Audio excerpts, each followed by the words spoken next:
呢個場景睇落幾逼真下喎，我相信隻 game 一定好好玩嘅啫。我都無聊到就快瞓着啦，個宣傳簡直就係詐騙。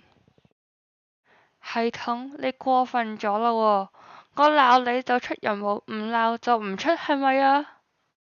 小妹妹，上去虛擬市場賺大錢啊！我有大鑊消息啊，跟我嚟啊！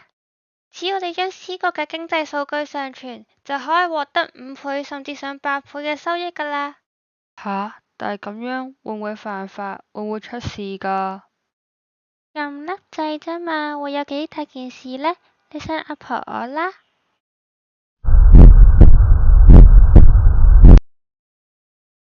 撳落去啦，幾倍收益喎，夠買好多件皮膚㗎咯喎。哇，你唔好聽佢亂講啦，萬一經濟數據洩漏，係會導致經濟蕭條、失業率上升、通貨膨脹㗎喎。萬一啲數據俾有心人利用，仲可能導致市場混亂，影響市民日常生活。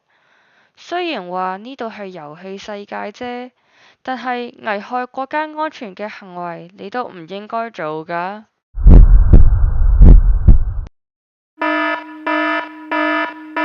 小妹妹，你走唔甩㗎啦，我一定會返嚟㗎。